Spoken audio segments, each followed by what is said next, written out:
Okay, so for the final metaphor, I want to talk about digestive enzymes. This course is it's easy, but it's difficult.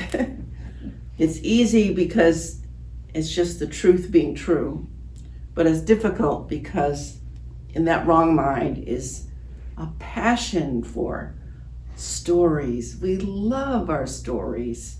We love our private minds. We love our seemingly private volition that can choose this, decide that, go here, go there, move toward this person, move away toward from this person.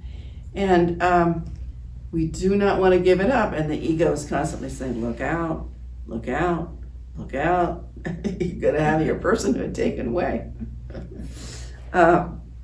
So this profound resistance there. And it just will show up everywhere in your life. For me, for instance, as we've made these videos, we've had seeming issues with sound or with volume. And that's my resistance, the cookie dough of my resistance showing up as a sound problem that's out here in the world that needs to be fixed. So I just watch it and smile because I know what I'm doing.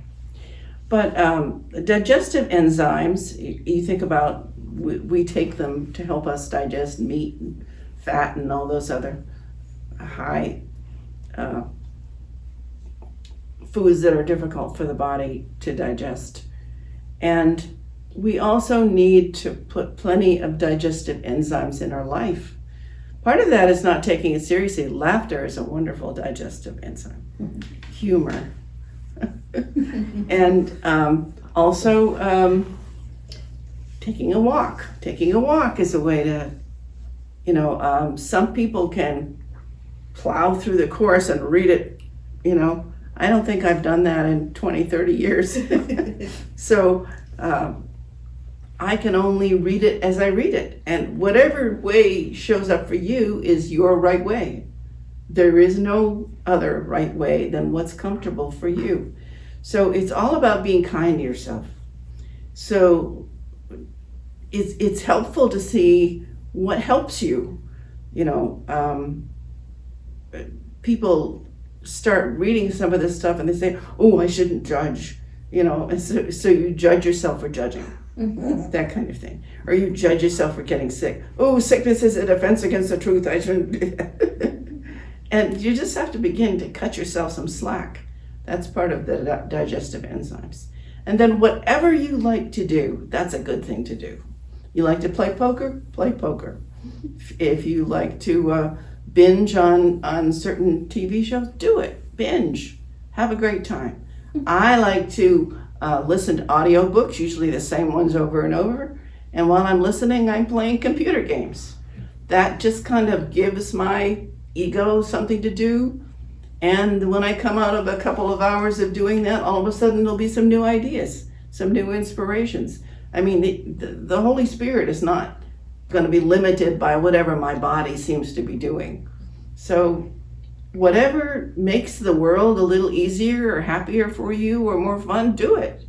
Whatever you enjoy, enjoy. Don't lose enjoyment. So now one of the best in interpersonal relationships, for instance, or things going on in the drama of your life, one of the most helpful things is the pause button, hitting the pause button. And like if you're in a conversation that may be getting a little bit heated, you can pause, hit the pause. Don't blurt out what you were going to blurt out, no matter how good it was, and you were really going to get them. With those words, wait, pause. And I know someone that Ken used to counsel who was in business, and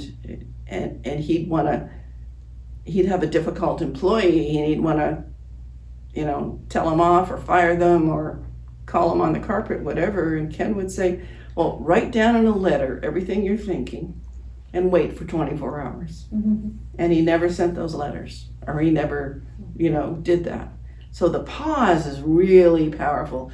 The pause is making space for your own right mind to come in and give you a different way to look at something, or a different way to process something, or a different way to move forward. And anytime you have any question in your life, well, should I or shouldn't I, you'd better hit the pause button. Because if you act out of the, oh, I should do this, then you'll be making a mistake. It's not really a mistake. It'll just be helpful in the whole pattern, but it's way easier not to make so many mistakes. So hitting the pause button, giving yourself time and space, reading what you can read, hearing what you can hear, applying it the best that you can, and just trying not to judge yourself.